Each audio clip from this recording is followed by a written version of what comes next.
Hello and bah humbug. Welcome to the Kafta series, where I'll be showing you how to make traditional Middle Eastern kafta and kafta kebabs, as well as some other ways to utilize it, such as meatloaf, burgers, and meatballs.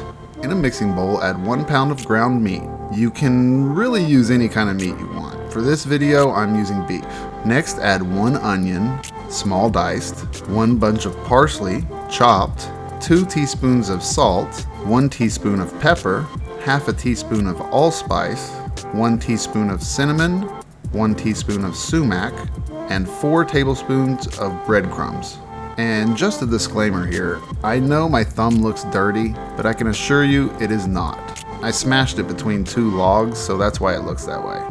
Anyways, mix everything very well by hand. Then you'll want to make it into about 2-ounce sized flat little footballs.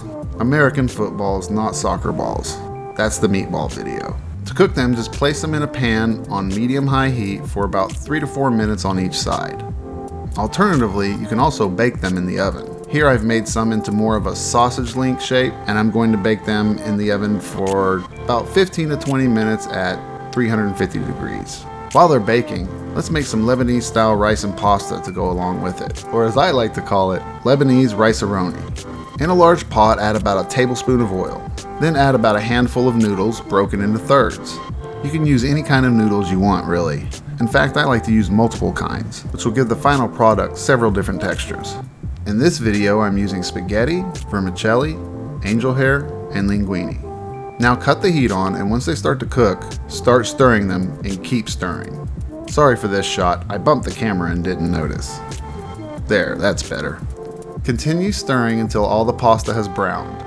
Then add 2 cups of rice and mix it well until all the rice is coated with oil and is starting to toast a bit. Then add 5 cups of water, 1 teaspoon of salt, and I also like to add a teaspoon of sumac as well, but it's not necessary.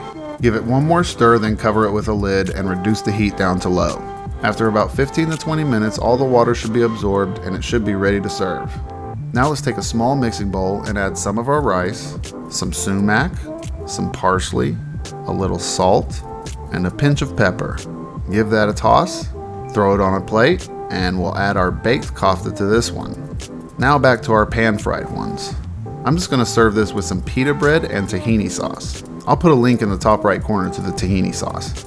And last but not least, let's make some kebabs. Now I like to go pretty hefty with my kebabs, but you don't have to put as much meat as I did. Just put some of your favorite veggies on the skewer to hold them in place and throw them on the grill. For this video, I'm just using onion and some bell peppers. I usually cook mine for about an hour, turning them every 10 minutes or so. But that's just because I make them so big. If you make them smaller, they won't take near as long to cook. Now let's take the rest of our rice and throw it on a platter and walk out into the snow uphill both ways to get our kebabs. Look at those. Aren't they beautiful? In the next few days, I'll be putting out a kafta meatloaf video.